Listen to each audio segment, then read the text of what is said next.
Mėly palangiškiai ir Palangos sveikatos mokyklos klausytojai, kurių čia salėje yra labai nemažai. Šiandien Palangoje svečiuojasi, jums visiems gerai pažįstamas ir gerbiamas, laikinai einantis Lietuvos prezidento pareigas, ponas Algirdas Mykolas Brazauskas. Simboliškai sutapo, kad vakar Lietuvoje prasidėjo sveikatos mėnuo, jis startavo Palangoje. Šiandien estafetė eina į Kretingą, Klaipėdą, Skuodą, Gargždus. O štai į Palangą atvyko kaip tik tai su ta sveikatos banga ir mūsų, reiškia, svečias, kuris šiandien kartu su būriu Lietuvos žmonių, kurie atvyko vakar į sveikatos mokyklą, išsimaudė jūroje jau.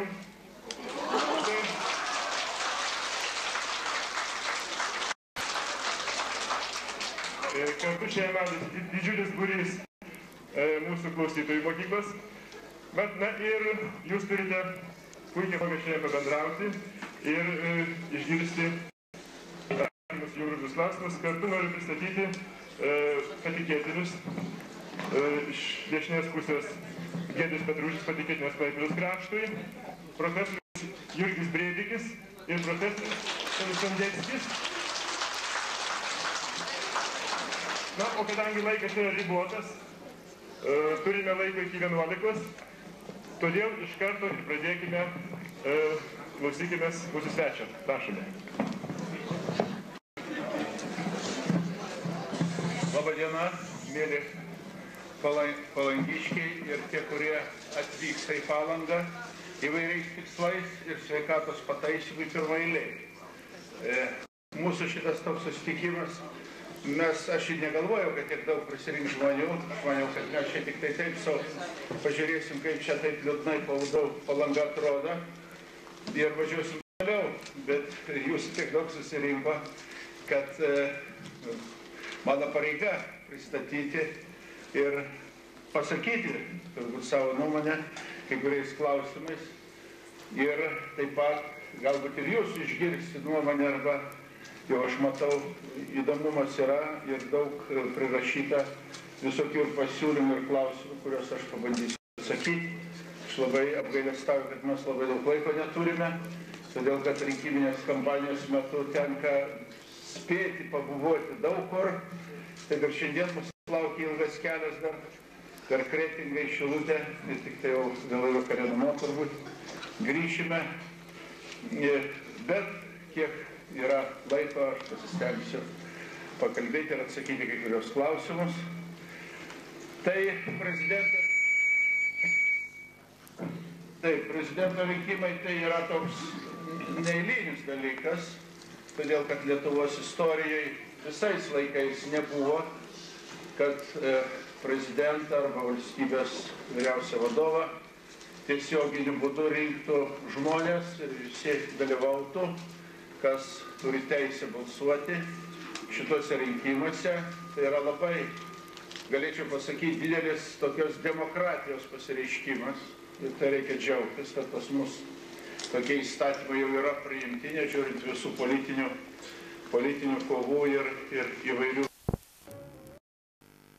Sveiki, mėly sporto mėgėjai, o sveikinu jūs iš Palangos. Matote, sninga, pusto, vėjas, žiema, šiandien vasario 20-oji, tačiau už jūsų langų jau kovas.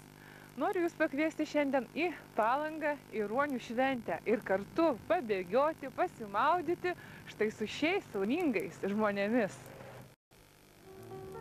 Sveikatos mokyklos absolventų kasmet Lietuvoje vis daugėja, o ypatingai sveikuolių gretos pasipildė per vasarį. Šį mėnesį Lietuvos sveikatos sąjunga buvo paskelbusi sveikatos mėnesiu ir jis davė savo vaisių. Kaip sako Lietuvos sveikatos sąjungos prezidentas Dainius Kepenis, jeigu dar nesi Lietuvos gyventojai įsiliejo į sveikatos bangą ir dar nepradėjo mankštintis, bėgioti ar maudyti žiemą upėje, ežere, jūroje, eketėje, tai bent suprato ir pradėjo galvoti, kad sveikas gyvenimo būdas tai ne saujelė žmonių privilegija, ne keistuolių susibūrimas.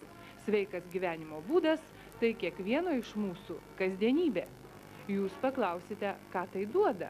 Ir kaip dabar įprasta klausti, iš to nauda man, o jūs paklausykite šio sveiko vyro šnekos.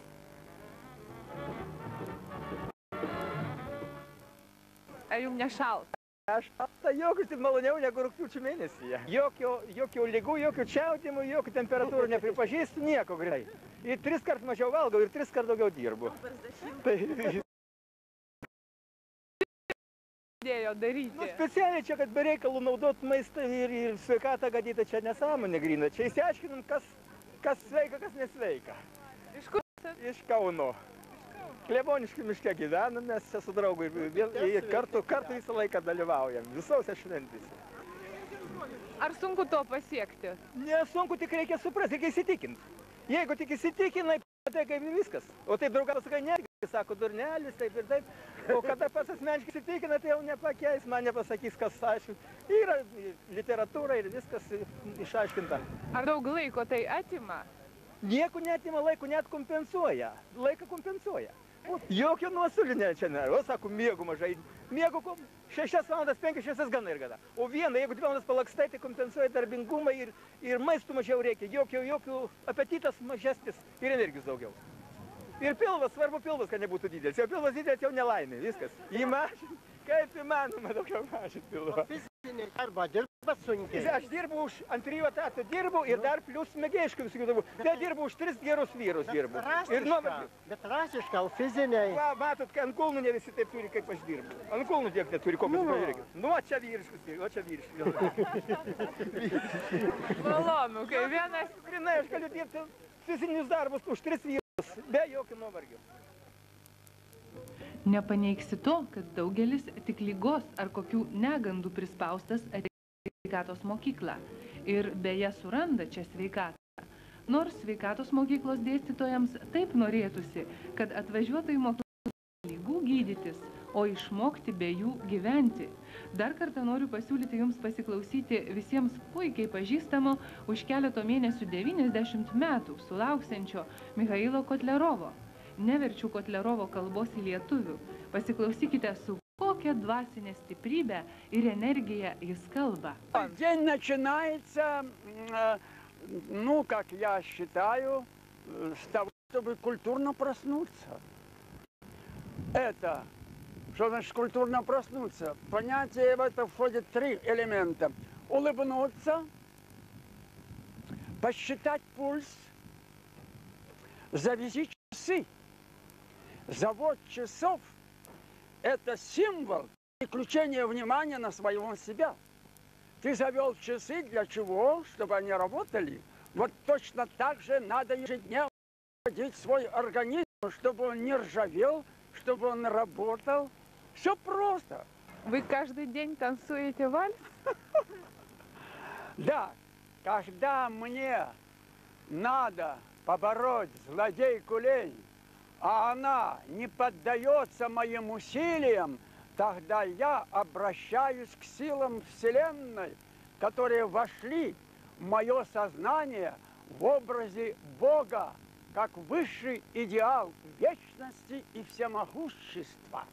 Вот после этой молитвы я чувствую в себе прилив свежих сил, включаю магнитофон и под божественные звуки вальса я танцую. Ведь в понятие духовности входит религия и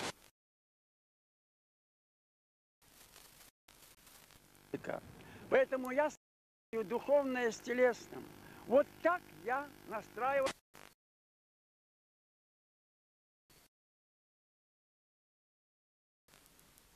на тренировку при любой погоде. Какой ваш девиз в жизни? А мой девиз в жизни, чтобы хорошо шевелить мозгами, надо хорошо шевелить ногами.